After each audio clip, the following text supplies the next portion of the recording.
সারা দেশ বিএনপির বিরুদ্ধে ফুঁসে উঠেছে এবং এইটা একটা অনিবার্য সংঘাতের দিকে অগ্রসর হইতেছে। আমি গত পরশু একটা ভিডিওতে দেখাইছিলাম যে টিনের সালে কাউয়া তারিক জিয়া বলে মিছিল, দেখেন আর একবার।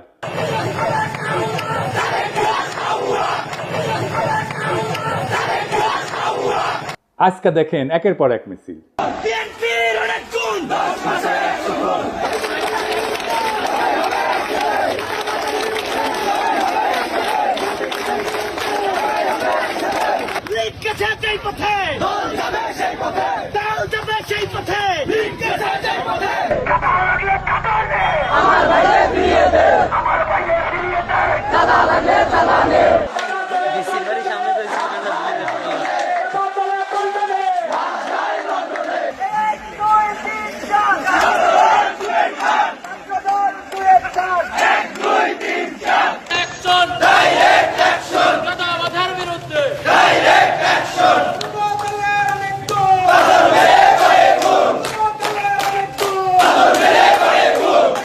বিএনপির ব্যানার নামায় ফেলতেছে তরুণেরা, দেখেন।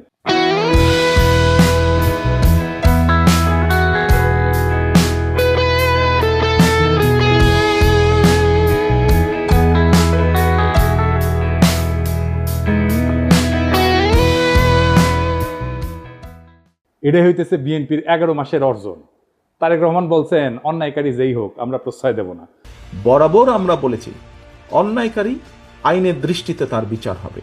দলের সাথে তার কি সম্পর্ক কিচ্ছু যায় আসে না, তাকে দল কোন রকম প্রশ্রয় দিবে না কেউ যদি কোনো অন্যায় করে থাকে। খুব ভালো কথা, কিন্তু গ্রেপ্তার করলে থানা ঘেরাও করে আসামি সিনাই নিয়ে যায় কেন বিএনপি? এটার উত্তর তো তারেক রহমানকে দিতে হবে। একটা দুইটা না, শয়ে শয়ে এডিটর সাহেব বিএনপি থানা ঘেরাও কিওয়ার্ড দিয়ে সার্চ দেন তো, দেখেন কত জায়গায় থানা ঘেরাও করে বিএনপি আসামি ছাড়াই নিয়ে যাইতেছে। শুধু কি তাই, বিএনপি নেতারা প্রকাশ্যে বলিছে কাউকে গ্রেপ্তার করতে আমাদের অনুমতি নিতে হবে, নইলে থানা ঘেরাও। আমাদের কাছে অনুমতি নিয়ে করতে হবে। এর বাইরে যদি একটা মানুষকে গ্রেফতার করা হয় আমরা থানা ঘেরাও করব সবাই মিলে। আপনারা মব কইরা ফেনা তুলতেছেন, কিন্তু আসল মব তো আপনার দলের লোকেরা তৈরি করতেছে। শোনেন কি অবস্থা। প্রতিদিন আমাদের 30,000 টাকার মতো সে নিতেছে। আমি জেনেছি যেটা যে মালিক সমিতির কাছে তারা 5 কোটি টাকা চাঁদা চেয়েছে। এক যুবদল নেতা যাত্রাবাড়ির নাম ফাহিম, আতর্কিতভাবে কয়েকজন লোক আসলো, আয়সা গাড়ি আতুর দিয়া দামদুম পিড়াইয়া চলে গেল। বাইরে থেকে একটা ইটা মারে, গ্লাস ভাঙ্গে আমাদের শরীরে, বাল বাচ্চাদের শরীরে পড়লে অনেক উইন্ডো জায়গা, এই জন্য আমরা আতঙ্কে যাইতেছি। আমাদের ভোগান্তি হইতেছে, আমরা রোগী নিয়ে যাইতে পারতেছি না, অনেক সমস্যা। এর বিশ্বাস চাই আমরা। একটা মানুষ ফ্যামিলি দোলাই পার নেমে যেতে ওখান থেকে আবার যাত্রাবাড়ি করতে হইব, তাদের ভোগান্তি না। এই পরিস্থিতি আমাকে জানে কোনো নিরাপত্তা নাই, সেজন্য আমাকে ঢুকতেই না। আবার কয় গাড়ি লিয়ে আসলে 5,000 টাকা জরিমানা দিয়ে এবার গাড়ি নিবি, এই ডরে আমরা গাড়ি যাত্রাবাড়ি যাই না, আমরা দোলাই পাতে ঘুরে যাবি। দুই রকম কথা বললে তো হবে না। আপনারা তো আইন শৃঙ্খলা পরিস্থিতির অবনতি ঘটাইতেছেন, আপনার দলের লোকজনই ঘটাইতেছে। আপনারাই বলেন মব, আর এটা কি থানা ঘেরাও? এটা মব না। আপনার দলের নিজেদের ভিতরে মারামারিতে গত 6 মাসে 43 জন মারা গেছে। নিজের দলের ভেতরে মারামারি থামাইতে পারেন না, প্রফেসর ইউনূসকে দোষ দেন। আবার দেখেন বিএনপি অফিসে কে বা কারা ককটেল মারছে, এটা অতি জঘন্য কাজ হয়েছে, কিন্তু এর রিয়াকশন দেখেন। কিছুক্ষণ আগে বিএনপির পার্টি অফিসে ককটেল মারছে ওই রাজাকারের বাচ্চারা। এই সরকারকে সাবধান করে দিতেছি, কয়ে দিলাম অতিরিক্ত বাড়াবাড়ি করলে সরকার, আমরা বয়সি সরকার নামাইতে 10 মিনিট সময় লাগবো না। এই কুত্তা মার্কা সরকার নামাইতে আমাদের 10 মিনিট সময় লাগবো না, সাবধান করে দিতেছি। কিন্তু আপনার কর্মীদের মনে আত্মবিশ্বাসকে জাগাইছে যে 10 মিনিটে সরকার ফেলাই দিতে পারবে। হ্যাঁ, এতই হেডম। তা হাসিনার চোদনে বাংলাদেশের মানুষ 16 বছর ছিল কেন? এই সরকারকে বিএনপি বসাইছে। তো আপনারাই যদি বসাইছেন, তাহলে আপনারা এই সরকারের ব্যর্থতার দায় নেন। বিএনপির কিছু কর্মীদের কথা আর কি বলবো, এরা মনে করে কাউরে গালাগালি করে আসলেই তার রাজনৈতিক কর্তব্য পালন করা হয়। রাজনীতি শিখাইতে পারেননি নিজের কর্মীদেরকে, কোনটা রাজনীতি কোনটা রাজনীতি না, রাজনীতি কেমনে করতে হয় সেটাও শিখাইতে পারেন নাই। আমি মাঝে মাঝে কমেন্টগুলো দেখি, আপনাদের দেখাই। এই ভিডিওটা আপনারা দেখেছেন না? তারেক রহমানের বিরুদ্ধে যত রকম অপপ্রচার আছে সেগুলো ডিবাঙ্ক করা হয়েছে, মানে সেগুলোর বিরুদ্ধে বলা হয়েছে এবং সেগুলো দেখানো হয়েছে যে এগুলো অপপ্রচার আমি করেছি। আমি সেখানে এসে বিএনপি কর্মী গালাইতেছে, সে ভিডিওটা দেখেই নাই, থাম্বনেল দেখিছে। ওরে কেউ বলছে বা নিজেই বুঝিছে পিনাকের ভিডিও যা যা বিএনপির বিরুদ্ধে আছে তার নিচে গালাগালি করে আসবে, খবরদার ভিডিও কলে দেখবে না, ভিডিও দেখলে পিনাকি ডলার পাবে। তোমরা ভিডিও দেখলে ওই এত বড় লোক হবি যে হাইগার ডলারে পাশা মুসবি ওই আইসা থামনেল দেখিছে আর কপি পেস্ট মারিছে। এইগুলো হইতেছে বিএনপির সমস্যা। এইগুলো চলে হুজুগে, ওই যে হুইনা মুসলমান আছে না, এগুলো হুইনা বিএনপি। আর এদেরকেই বিএনপি কন্ট্রোল করতে পারতেছে না। দেখেন কি বলে বিএনপির নেতা, রাজনৈতিক সংগঠন জামাত শিবিরকে উৎখাত করেই ছাড়বে। সে তার নেতার পক্ষ থেকে দ্ব্যর্থহীনভাবে বলতেছে এই শাহজাদপুর, এই সিরাজগঞ্জের মাটিতে জামাত এবং এনসিপি নেতাদের কবর রচনা করা হবে। শুনেন,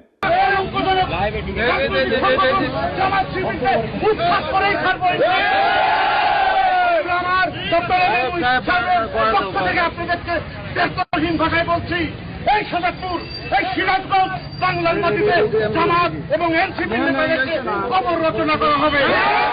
এর নাম হইতেছে আমির হোসেন সবুজ, সাংগঠনিক সম্পাদক শাহজাদপুর উপজেলা বিএনপি। আবার দেখেন তারেক জিয়াকে নিয়ে সন্তান মন্দ কথা বলছে, তাই ছাত্রদল নেতা সদল বলতে যায় বৃদ্ধ পিতাকে শাসাইতেছে। সকাল 10টা পর্যন্ত সময় বেঁধে দিচ্ছে, এর মধ্যে ক্ষমা না চাইলে যে জায়গায় পাই আমরা বিচার করব বলে হুমকি দিচ্ছে। শুনেন, বাড়িতে থাকে না, আপনার মাস্টার মানুষ, আপনারা সম্পূর্ণ শ্রদ্ধা দিয়ে গইতেছি। হ্যাঁ, এই যে আপনার মাস্টার, আপনি মাস্টার, আপনার ছেলে তারেক রহমানের গালিগালাজ করে, তারেক রহমানের এই ছেলে, এটা কাকা আমি আপনারা বলবো। আচ্ছা কাকা, আপনি 80 সালে বিএনপি করেন, আমার বাবা আমলি করতো, সমস্যা নাই, কিন্তু তারেক রহমানের নামে যে এই ধরনের কথাবার্তা গুলো লেখে, তখন আমরা তো মনে করেন যে আল্লাহ নবীর করে তারেক রহমানের মানি, বাপদা যাচ্ছে বেশি মানি। এমন বিষয়টা হচ্ছে গিয়া উনি তো কোনো অপরাধ করে নাই, ওনারা এই যে গালিগালাজ করেছে বললো যে একটা কথা শুনেন, আপনার ছেলেরে ফোন দা কইবেন যে সুলতানের রায় ছিল কালকে সকাল 10টার মধ্যে তার টাইম, কালকে 10টার মধ্যে যাতে ফেসবুকে যেটা লেখছে এটাতে কয় যে ভুল করছে, ভুল স্বীকার করে কাকা। যদি ভুল স্বীকার না করে এর বিচার কিন্তু আমরা মনে করেন যেই জায়গায় পাই আমরা বিচার করে দিব কাকা, যদি আমরা ব্যর্থ হন কাকা। আর বৃদ্ধ পিতা হাত জোর করে ভয়ে কাঁদতে শুরু করছে, বারবার বলতেছে সন্তান ক্ষমা চাইবে। যে নেতায় কাণ্ড ঘটেছে সে বারবার বলছে যে সে এর কারণে সে বহিষ্কার হইতে পারে, কিন্তু এতে তার কিছু যায় আসে না, কারণ জানে বহিষ্কার হইলে তার দল বহিষ্কার প্রত্যাহার করবে আমাদের অগোচরে। এটা সময়ের ব্যাপার, বহিষ্কার কাগজের ব্যাপার। এইবার শুনেন, এটা আমি লাইভে আছি কাকা, একদম মনে করেন যে সারা বাংলাদেশে দেখতেছে আমার নেতা একটা মানুষ দেখতে পারে, আমার বহিষ্কার করতে পারে, আমার কোনো আপত্তি নাই। যাই হোক, বিএনপি মানে শুধু এরা না, এর বাইরেও বিএনপি আছে, আর তারাই মেজরিটি, যারা সত্যিকার অর্থে শহীদ জিয়ার আদর্শ আর খালেদা জিয়ার উত্তরাধিকার বহন করতে চায়। তাদের অনেকেই আমাকে গত ভিডিওর পরে ফোন দিছে, বিএনপির নানা পর্যায়ের নেতাকর্মীরা। অনেকে বলছে যে ভাই দিন শেষে আপনি ইলিয়াস আর কনক মিলা বিএনপির ড্যামেজ কন্ট্রোল করলেন, এখন অনেক পোস্টে হোস্টাইল রিয়াকশন কমেন্ট অনেক কমছে। অনেকে বলছে যে কাজটা ভালো করেন নাই, বিএনপিকে রক্ষা করতে যাইয়া। আমি আসলে বিএনপিকে রক্ষা করতে যাই নাই, দেশের স্বাধীনতা সার্বভৌমত্ব রক্ষা করতে গেছি। আর বিএনপির ভুলগুলো ধরায় দেওয়া থেকে আমি সইরে আসি নাই। এখন কইবেন বিএনপিকে রক্ষা করলে বাংলাদেশের স্বাধীনতা সার্বভৌমত্ব, দেশের স্বাধীনতা সার্বভৌমত্ব কেমনে রক্ষা হয়? আসেন এটা না বুঝে দেখি বিএনপির সাথে স্বাধীনতা সার্বভৌমত্ব কেন যুক্ত। একটা আধুনিক রাষ্ট্রের স্বাধীনতা সার্বভৌমত্ব কেবলমাত্র তার ভূখণ্ড বা আন্তর্জাতিক স্বীকৃতির উপর নির্ভর করে না, বরং সেটা গঠিত হয়, তৈরি করতে হয় রাষ্ট্রের জনগণ, প্রতিষ্ঠান এবং রাজনৈতিক পরিকাঠামোর সমন্বয়। তিনটে জিনিস: জনগণ, প্রতিষ্ঠান এবং রাজনৈতিক পরিকাঠামোর সমন্বয়। এই কাঠামোর কেন্দ্রে অবস্থান করে রাজনৈতিক দলগুলো।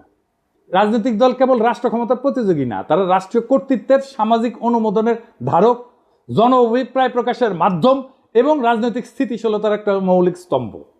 যখন একটা দেশের রাজনৈতিক দলসমূহ ধ্বংস হইয়া যায় বা তাদের কার্যকারিতা ভেঙে পড়ে, তখন সেই রাষ্ট্রের আন্তঃপ্রাতিষ্ঠানিক ভারসাম্য, জনভিত্তিক শাসন এবং কূটনৈতিক অবস্থান দুর্বল হয়ে যায়, যা সরাসরি স্বাধীনতা সার্বভৌমত্বের উপরে আঘাত আনে। কি জটিল লাগতেছে? আরো পরিষ্কার করে বুঝে দেখবো, আসেন বুঝে দেখি। রাজনৈতিক দল কিভাবে গণ অনুমোদনের একটা সাংগঠনিক রূপ। রাজনৈতিক দলগুলো একটা দেশের জনমতের প্রাতিষ্ঠানিক কণ্ঠ। দলীয় রাজনীতির মাধ্যমেই জনগণ রাষ্ট্র ক্ষমতায় অংশ নেয়। দল ধ্বংস হইলে বা নিষ্ক্রিয় হইলে রাষ্ট্রে জনসমর্থনের ভিত্তি দুর্বল হয়ে পড়ে, ফলে শাসন এবং সার্বভৌম কর্তৃত্বের বৈধতা প্রশ্নবিদ্ধ হয়। রাজনৈতিক দলগুলোর মাধ্যমে তৈরি হয় নীতি নির্ধারণের ধারাবাহিকতা এবং বিকল্প। স্বাধীনতা এবং সার্বভৌমত্ব রক্ষা করে দুইটা জিনিস: কূটনীতি আর নিরাপত্তা নীতি। এটা ধারাবাহিকতা এবং বিকল্প চিন্তা রাজনৈতিক দলগুলোর মধ্যে বিকশিত হয়। দলের অনুপস্থিতিতে এক কেন্দ্রিক নীতি নির্ধারণ শুরু হয়। যেই নীতিতে পাবলিক সাপোর্ট নাই সেই নীতি দীর্ঘমেয়াদে টেকে না। এই এক কেন্দ্রিক নীতি নির্ধারণটা কেমন একটু দেখিয়ে আসেন। আমি একটা এক্সাম্পল দিয়ে বুঝি। ভারত বাংলাদেশের রাজনৈতিক এবং অর্থনৈতিক স্বার্থ এক, এটাই ছিল হাসিনার কূটনীতিক স্ট্যান্ড। এটা এককেন্দ্রিক নীতি।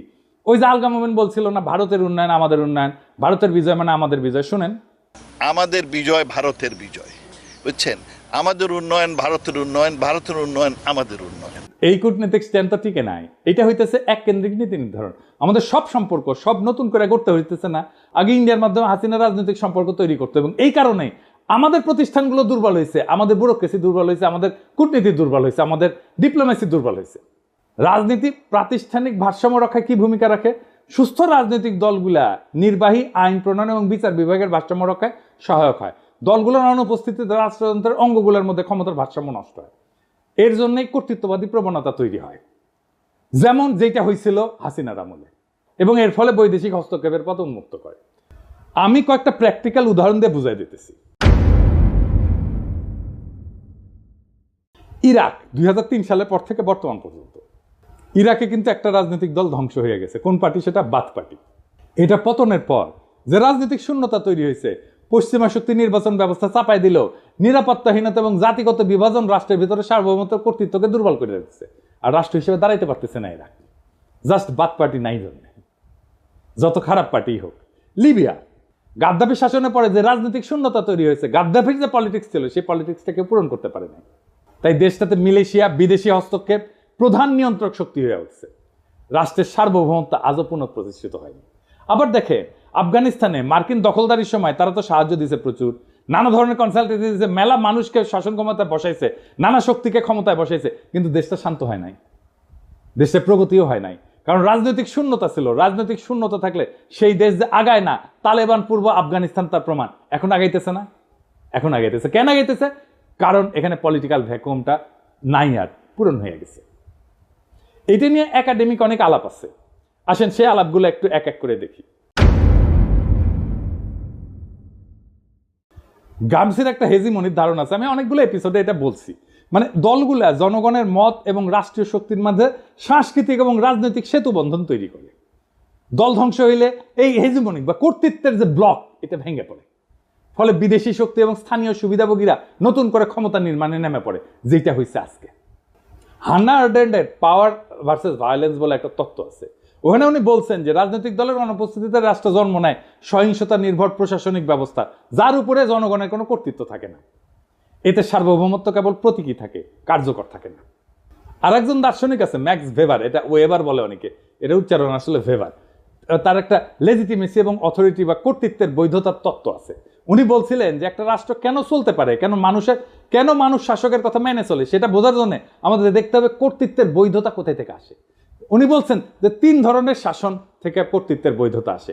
একটা হচ্ছে ন্যাশনাল লিগ্যাল অথরিটি, বৈধ বা আইন ভিত্তিক কর্তৃত্ব, মানে যখন শাসকেরা নিয়ম করে নির্বাচিত হয়, সংবিধান আইন প্রতিষ্ঠা করে, প্রণয়ন করে, প্রতিষ্ঠানের মাধ্যমে রাষ্ট্র চলে। এই রাজনৈতিক দলগুলো এই ধরনের কর্তৃত্বের মূল মাধ্যম, কারণ দল নিয়ে নিয়ম মেনে প্রতিযোগিতা করে ক্ষমতায় আসা যায়। 2 নম্বর হইতেছে ক্যারিসমেটিক অথরিটি বা ব্যক্তিগত আকর্ষণে চালিত শাসন। কেউ হয়তো অত্যন্ত জনপ্রিয়, আবেগী বক্তা বা যুদ্ধনেতা, তাকে মানুষ অনুসরণ করে, তিনি নিয়ম বা আইনের চেয়েও ব্যক্তিত্ব দিয়ে রাষ্ট্র চালান। যেমন হইতেছে হিটলার, মোদি, গাদ্দাফি, এমনকি হাসিনাও, মুজিবও, মানে সোহরাওয়ার্দীর বডিগার্ড। 3 নাম্বার ট্র্যাডিশনাল অথরিটি বা ঐতিহ্যগত কর্তৃত্ব, মানে আমাদের পূর্বপুরুষরা মানত, ওরাই সবসময় চালায়, আমিও মানি, এই ধরনের আর কি। এটা রাজতন্ত্রে চলে, জমিদারি সামন্তবাদী শাসনে চলে। তাই ম্যাক্স ভেবার বলছে যখন রাজনৈতিক দল থাকে তখন রেশনাল লিগ্যাল কাঠামোতে চলে, নিয়ম আইনে প্রক্রিয়া, কিন্তু দল ভেঙে গেলে সেই জায়গাটা ব্যক্তির মোহ বা ক্যারিশমা অথবা ঐতিহ্যের দাবিদারি, যে ট্র্যাডিশনাল পাওয়ার, এটা নিয়ে নেয়। এতে শাসন অস্থিতিশীল হয়ে পড়ে, কারণ ব্যক্তি যদি মরে যায় বা জনপ্রিয়তা হারায় তখন শাসনের ভিত্তিও ভেঙে পড়ে। শাতাল মুফ ওনার নাম, আসলে এটা ওনার একটা তত্ত্ব আছে অ্যাগনোস্টিক ডেমোক্রেসি। উনি আমার খুব প্রিয় চিন্তক। ওনার নাম আমাদের দেশে অত পরিচিত না, আসেন আগে দেখি উনি কে।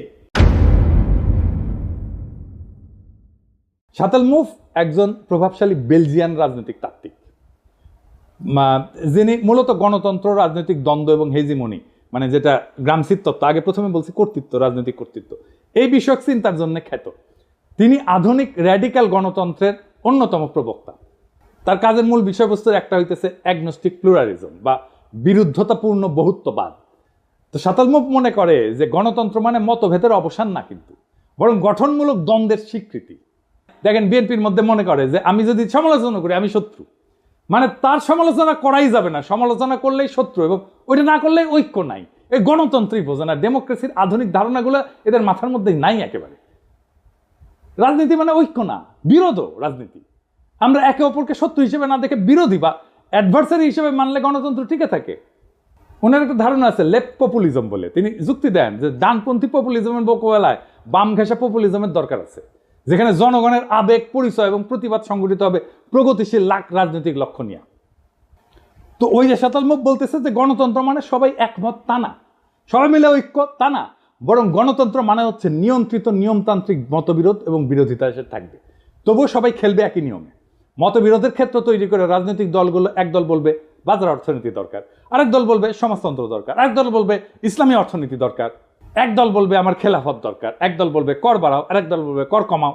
এই যে প্রতিযোগিতা এবং মতানৈক্য, এটার নামই হচ্ছে অ্যাগনিজম, মানে স্বীকৃত দ্বন্দ্ব। এতে জনগণের ইচ্ছা প্রকাশ পায়, নীতি পরীক্ষা হয়, ভুল ধরা পড়ে, বিকল্প ভাবনা আসে। কিন্তু দল ভেঙে গেলে কি হয়? আর কেউ প্রশ্ন তোলে না, আর কেউ বিকল্প দেয় না, শুধু এক শাসক বা এক গোষ্ঠীর মতেই দেশ চলে। এটাকে বলা হয় ওয়ান কালার অথরিটারিজম, বা এক রঙের এক চিন্তার একচ্ছত্র শাসন। তখন রাষ্ট্র আর গণতান্ত্রিক থাকে না, হয়ে ওঠে এক পেশে আদেশের কারখানা। তাই রাজনৈতিক দল ধ্বংস হওয়া মানে কেবল একটা সংস্থা বিলুপ্ত হওয়া না, এটা রাষ্ট্রের গণতান্ত্রিক কাঠামোর অন্তঃসার শূন্য হয়ে যাওয়া, জনগণের প্রতিনিধির কণ্ঠ নিঃশেষ হয়ে যাওয়া এবং রাষ্ট্রীয় পরিসরে শূন্যতার সৃষ্টি হওয়া, যা বিদেশি শক্তি স্থানীয় শোষক শ্রেণীর হাতে রাষ্ট্রীয় নিয়ন্ত্রণের রাস্তা উন্মুক্ত করে দেয়। তাই স্বাধীনতা, সার্বভৌমত্ব রক্ষায় রাজনৈতিক দলের বহুত্ব, কার্যকারিতা এবং গণভিত্তি অপরিহার্য। এবার প্রশ্ন উঠতে পারে, বিএনপি কি দায় নাই এই ধরনের ঘটনা ঘটায়?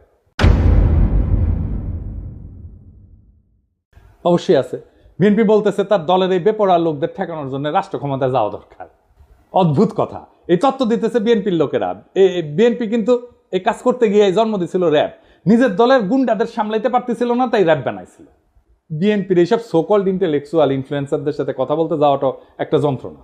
খোদা তাআলা আমার এমনই কপাল দিচ্ছে যে নিরেট মূর্খ, প্রফেশনালি আনসাকসেসফুল লোকগুলার রেফারেন্স দিতে হয়, একেবারে মূর্খ, কিছু জানে না। ইলিয়াস আমার উপরে খুব খেপা, এই জন্যে খুব চেতিছে। ইলিয়াস কয়, দাদা আপনি এইগুলারে কেন মেনশন দেন? ওদের জীবনের সবচেয়ে বড় পাওয়া পায়ে গেছে, কিন্তু এইগুলো গুরুত্বপূর্ণ, কারণ এরা যে কি মাল সেটা বিএনপির কর্মীদের বোঝা দরকার। তো কারণ বিএনপির কর্মীরা তো ওদের দিকে তাকায় থাকে, ওরা কি লেখে দেখে এবং সেটা অনুযায়ী কাজ করে। তো বিএনপির কর্মীরা বুঝবে না যে সে কাকে ফলো করতেছে, তাকে কে ইনফ্লুয়েন্স করতেছে, সেটা দেখবে না? দেখার দরকার আছে তো ইলিয়াস। তাও আসেন আমি বিএনপি ওয়ালাদের দেখাই, দেখানো দরকার। এটা আমি এইভাবে সব কয়টার বিএনপির অনলাইন কুতুবদের দেখাবো। একটা মানুষ দুনিয়ার জন্য কতটা ইউজফুল এটা বোঝার জন্য আপনি দেখবেন তারে কেউ রিক্রুট করছে কিনা, তাকে কেউ চাকরি দিছে কিনা, তারে কেউ বেতন দিয়া পালে কিনা, সে কি কাজ করে, কি কাজ করে খায়, পেট চালায় কি করে, তার সাথে প্রফেশনালি কে কানেক্টেড, এটা পাবেন আপনি লিঙ্কডইনে। আমি নিজেও একটা ঠাপ খায় এটা শিখেছি। করে আমার কাছে দাবি করেছিল একজন পিএইচডি আর ইউনিভার্সিটির টিচার, তো ওই লিঙ্কডইনে গেলে কলে আমি বুঝবার পারলাম যে ওই ক্যাঙ্কা পিএইচডি আর ক্যাঙ্কা ইউনিভার্সিটির টিচার। তো বিএনপির এই অনলাইন কুতুব লোকে বলে বিরিয়ানি আলম, কারণ বিরিয়ানির দোকান থেকে টেকা নেয়, সে দাবি করে সে মার্কেটিং করে দিছে তাই টেকা নিছে, ফেয়ার এনাফ। কিন্তু কামটা করে কি, যে এটা কি কোথায় রিক্রুট করে, ওটা ওটি আছে, হ্যাঁ, একটা কনস্ট্রাকশন সার্ভিস দেয়, এরকম কোম্পানিতে কাজ করে। কি কনস্ট্রাকশন সার্ভিস দেয় সেটা হইতেছে সে কোম্পানির নির্মাণ সামগ্রী পরীক্ষা করে, যেমন কংক্রিট, অ্যাসফল্ট, মাটি, এগুলোর গুণগত মান নিশ্চিত করে। আর কি, এই অগ্রগতি পর্যালোচনা করে, প্রজেক্টের অগ্রগতি পর্যালোচনা করে, নির্মাণের বিভিন্ন পর্যায়ের নিরাপত্তার দিক, যেমন কোড ফলো করতেছে কিনা, এগুলো খুঁটিনাটি পরীক্ষা করে দেখে। তো এই কোম্পানির ব্র্যান্ড মার্কেটিং কনসালটেন্ট নিজেই দাবি করেছে যে ওই ব্র্যান্ড মার্কেটিং কি বুঝে, বানান করতে পারবে, ঢাকা ইউনিভার্সিটির সাংবাদিকতায় পরে মার্কেটিং শিখে গেছে, বাবা বড় তালে বড় এসে গেছে। আচ্ছা কাজ করে কি, ওই লিখিছে ও ফটো তুলে ভিডিও বানায়, উরে বাবা কোম্পানির প্রোগ্রামে, এটা হইতেছে ওর কাজ। কোম্পানির ওয়েবসাইট তৈরি করেছে, লোক পাই নাই, ওরা দিয়ে তৈরি করাইছে। কোম্পানির আইটি সাপোর্ট দেয়, অ্যাডমিন সাপোর্ট দেয়, জিমেল সুইট দেয়া মেল ম্যানেজমেন্ট করে। এর মধ্যে ব্র্যান্ড মার্কেটিং কোনটা বলেন তো? আপনারা তো মার্কেটিংয়ে অনেকেই পড়াশোনা করেছেন, বলেন তো কোনটা? আচ্ছা, সবচেয়ে বড় কাজ যেটা করে সেটাই কিন্তু কই নাই, গুগল ড্রাইভে কোম্পানির গুরুত্বপূর্ণ ফাইল আপ করে। আজকের তরুণ ওরে আপনি বস মানবেন? আমার ভিডিও তো অনেক মার্কেটিং ডিরেক্টর, সিইও, কোম্পানির মালিক দেখেন, আপনি ওরা রিক্রুট করবেন মার্কেটিংয়ে, জুনিয়র পজিশনে রিক্রুট করবেন না তো। আমার জীবনে একটাই বিষয় ছিল, হ্যাজাকের ল্যান্টার্ন কেমনে জ্বলে, কারণ পুরা যায় তো, তারপরে কেমনে জ্বলে। এই বিরিয়ানি আলমরা দেখার পরে আমার বিষয়, বিরিয়ানি আলমরা কে বেতন দেয় এই কাম করার জন্য? এই লোক বিএনপির অনলাইন কুতুব, অনলাইন ইনফ্লুয়েন্সার, এরে বিএনপি কর্মীরা দেখে, তারপর যা বলে উগড়ায় দেয় নানা জায়গায়। তো এই বিএনপি গাড্ডায় পড়বে না, তো পাশে বাড়ির মোকলেস পড়বে। বিএনপি মনে করেছে যে সবকিছু আগের মতো থাকবে, শুধু যায় রাষ্ট্র ক্ষমতায় বসবে, তারা ধপাস করিয়া ক্ষমতায় বসে রাষ্ট্রযন্ত্র দিয়ে গুন্ডামি থামাবে, আর সবকিছু ঠিক থাকবে, পুরা ফ্যাসিস্ট কাঠামো ঠিক থাকবে, শুধু ক্ষমতায় থাকা লোকগুলা বদলাবে। তাইলে তো তাকে আওয়ামী লীগ হয়ে দেশ চালাইতে হবে। পুরা রাষ্ট্র কেমনে চলবে এটা তো হাসিনার ইন্ডিয়া বসে ঠিক করেছে, সেভাবে বানাইছে সবকিছু। সেটা ঠিক রেখা বিএনপি তার মতো দেশ চালাইতে পারবে না? পারবে না। বিএনপিকে এই রাষ্ট্রকে র্যাডিক্যালি বদলানোর চিন্তা করতে হবে। এই বিএনপির 31 দফা অতি দুর্বল রাজনৈতিক কর্মসূচি। আমি শুধু কয়েকটা দেখাইছি, পুরাটা ইচ্ছা করে মায়া করে দেখাই নাই, উচ্চ কক্ষ নিয়ে দেখাইছি না। এত দুর্বল, আপনাদের চিন্তাই ঠিক নাই, আপনাদের রাষ্ট্র নিয়ে সিরিয়াস কোনো চিন্তা নাই, আপনার ক্রিটিসিজম ইন্টেলেকচুয়ালি ডিফেন্ড করতে পারেন না, গালাগালিতে নামায় দেন কর্মীদেরকে। আমি বলতেছি পারবেন না এইভাবে পারলে হাসিনাই ক্ষমতায় থাকতো। হাসিনার একটা বিশাল ইন্টেলেকচুয়াল বাহিনী ছিল, ইন্ডিয়ান ইন্টেলিজেন্সিয়ার ফুল সাপোর্ট ছিল। আপনার কিছু নাই, বাস্তবিকই কিছু নাই, দেখাই দিলাম হাতে নাতে। আপনাদের রাষ্ট্রচিন্তকদের আমার সাথে ডিবেটে বসায় দিয়েন, 5 মিনিটে রণে ভঙ্গে দিবে, টিকতেই পারবে না কোনো আলোচনায়। এটা অহংকার না, এটা রিয়েলিটি। মেনে নেন এই রিয়েলিটি। শেখ মুজিব কইছিল না শরদ্দীর বদিগার, রিয়েলিটি মেনে নাও ভুট্টোরে। আপনাদের রিয়েলিটি মেনে নিতে হবে। তাহলে বিএনপির কি করা দরকার? আমি বিএনপি করলে আমার বিপুল কর্মী বাহিনীর কর্মসংস্থানের জন্য কাজ করতাম। আমি প্রফেসর ইউনূসের সাথে বসে বলতাম, স্যার আমার 1 কোটি কর্মী আছে, এদের কাজ দিতে হবে, বুদ্ধি দেন, সাহায্য করেন। এদের লিস্ট করতাম, অর্গানাইজ করতাম, ট্রেন করতাম, ফান্ড জোগাড় করে দিতাম। তারপর এসএমই স্মল মিডিয়াম এন্টারপ্রাইজে কাজে লাগাই দিতাম। এরা চান্দাবাজি করে, কারণ কাজ নাই, কাজে ঢুকাই দিতেন, সবকিছু বন্ধ হয়ে যেত, দেশেরও উপকার হতো। আমি মনে করি এমনকি তারেক রহমানের একটা ফুল টাইম জব থাকা উচিত, উপার্জনের উপায় থাকা উচিত। ব্যবসা না চাকরি, চাকরির অভিজ্ঞতা ছাড়া আপনি পৃথিবীতে আপনার ইউজফুলনেস প্রতিষ্ঠা করতে পারবেন না। উনি যখন রাষ্ট্র ক্ষমতায় যাবেন তখন সেটা বাদ দিবেন। মানুষ যদি দেখে উনি কিছু করেন না, তাহলে রাজনীতি করেন, তাহলে মনে হবে যে আমিও রাজনীতি করব, কিছুই করব না। এবং মানুষ কি মনে করে আসলে আপনাদেরকে, পলিটিশিয়ানদেরকে মনে করে আপনারা চান্দা দিয়ে চলেন। এটা আমার কথা না, একদম জনগণের কথা। আমি দেখাই দিতেছি, শুনেন, দেখেন কি বলে। একটা কাম করে খায়, চাঁদা উড়ে খায়, ছোট নেতা চাঁদা উড়ায়, বড় নেতা মালিক হয়ে যায়। সব নেতা চলে চাঁদার টাকা দিয়া। কোন নেতা কাম করে কইতে হবে যে আমি কাম করি না ভাই? সব নেতারা খায় চাঁদার টাকা। চাঁদার টাকা খাইয়া সব নেতার সংসার চলে। আর বাচ্চা কাছে পড়ালেখা করে চাঁদার টাকা দিয়া। ওরা সংসারে মার্কেট করে, টাকা পয়সা দিয়ে মার্কেট করে, যে পানিটা কিনা খায় চাঁদার টাকা দিয়া। চাঁদার টাকা ছাড়া সংসার চলে না। ওরা চিকিৎসা করতে চায় বাইরে বিদেশে চিকিৎসা করতে চায় চাঁদার টাকা দিয়া। আপনি খোঁজ নিয়ে দেখেন, যত বড় নেতা হোক এই চাঁদার টাকা খাইয়া নেতামি করে। প্রত্যেকটা নেতা চাঁদার টাকা খায়, প্রত্যেকটা কর্মী চাঁদার টাকা খায়। কোন দলে চাঁদাবাজ থাকবো না বাংলাদেশে। চাঁদার টাকা খাইয়া এরা রাজনীতি করে। এখন চাঁদা বন্ধ হইলে রাজনীতি কেউ করবে না। চাঁদা বন্ধ হয়ে গেলে রাজনীতি কেউ করবে না। যে ধান্দা নাই, রাজনীতি করবো কেন? কাম করে খাই। চাঁদাবাজি আছে জড়িত, আপনি খোঁজ নিয়ে দেখেন ভালো মতন। দেখেছেন, রেসপেক্ট করে না তো পলিটিশিয়ানদেরকে। কেন করে না? কারণ আপনাদের মনে করে আপনারা চান্দা দিয়ে চলেন। বিএনপি এখন একটা সন্ধিক্ষণে দাঁড়ায় আছে। সামনে 2টা পথ, একটা আত্মধ্বংসের আর একটা নবজন্মের। আপনি যদি রাজনৈতিক দল হিসেবে জনগণের কাছে ফিরে আসতে চান, তাহলে এই মুহূর্তে আত্মসমালোচনা, কাঠামোগত সংস্কার এবং র্যাডিক্যাল চিন্তার সাহস দেখাইতে হবে। বিএনপি যদি ভাবে তার পুরানো কাছে ফিরে গিয়ে ক্ষমতা ফিরে আসবে, তার দিবা স্বপ্নের বেশি কিছু না। এদেশের জনগণ নতুন কিছু চায়, নতুন রাজনৈতিক কল্পনা, নতুন নৈতিক নেতৃত্ব, নতুন র্যাডিক্যাল চিন্তা। যারাই নতুন চিন্তাকে ধারণ করবে তারাই ভবিষ্যতের নেতৃত্ব দেবে। একজন প্রকৃত রাজনৈতিক নেতা শুধু বক্তৃতা দেন না, কর্মীদের কাজ দেন, শুধু ভীষণ দেন না, সেই ভীষণ বাস্তবায়নের গাইডলাইনও দেন। যদি আপনার দলের কর্মীরা আজকে হুজুগে চান্দাবাজে পরিণত হয়ে থাকে, তাহলে তার দায় নেতৃত্বকেই নিতে হবে। তারেক রহমানের উচিত এখনই জব হোল্ডারদের মতো আচরণ শুরু করা। তাকে একজন ওয়ার্কিং স্টেটসম্যান হতে হবে, শুধু প্রবাসী ভবিষ্যৎ প্রধানমন্ত্রী না। বিএনপির সামনে এখন 3টা বড় কাজ: নিজের কর্মী বাহিনীকে প্রশিক্ষণ দিয়ে উৎপাদনমুখী কাজে লাগানো, র্যাডিক্যাল স্টেট রিফর্ম পরিকল্পনা নিয়ে জনগণের সামনে হাজির হওয়া, আর 3 নাম্বার দলে থাকা ডিজিএফআর চাঁদা খাওয়া, রয়ের টাকা খাওয়া, নব্য দালাল, বেকার, অনলাইন কুতুবদের চিন্তাহীন দৌরাত্ম্য থামানো। এই রাজনৈতিক বিশৃঙ্খলা, ছিন্নমূল নেতৃত্ব আর চিন্তাহীন কর্মী নিয়ে রাজনীতির পরিণতি একটাই, নতুন করে একনায়কতন্ত্র আর গভীর বৈদেশিক হস্তক্ষেপ।